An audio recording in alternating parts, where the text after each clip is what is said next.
As we venture into the third phase of Marvel's cinematic universe, Doctor Strange brings with it a new take on magic. Where Scarlet Witch showed us magic we'd see in your standard B-grade film, see The Sorcerer's Apprentice, Strange brings to life the artwork of Steve Ditko, one of the creators of Stephen Strange, with fractal patterns, vibrant incandescent colours, mirror shards, molecular imagery to denote different dimensions. Doctor Strange tells the origin tale of the Sorcerer Supreme, played by Benedict Cumberbatch, an egotistical, if not brilliant doctor who seeks fame and accolades over saving lives.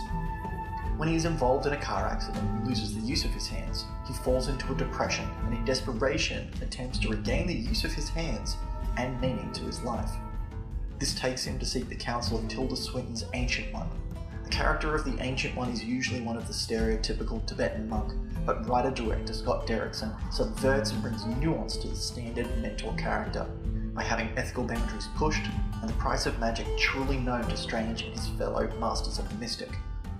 The film follows a very safe line of the hero's journey, allowing Cumberbatch to develop the smarmy but charming smartass of Strange, magic's answer to Tony Stark.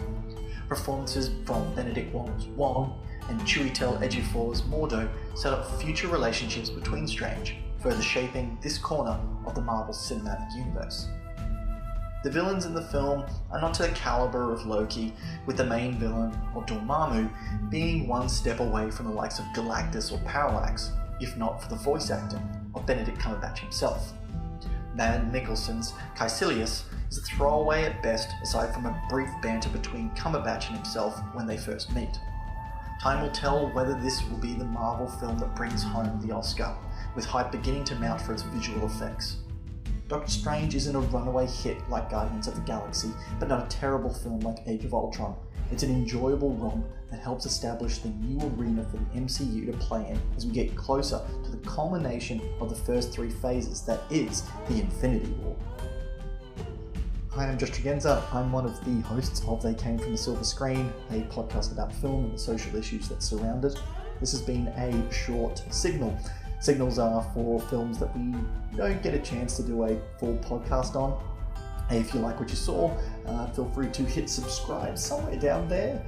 And elsewhere, there's going to be plenty of links to other podcast episodes that you can listen to here. Feel free to subscribe to us on iTunes or your podcaster of choice to keep up to date with all of our podcasts. You can also find us at our website, fromthesilverscreen.com. There you'll be able to see all signals and podcast episodes all up to date.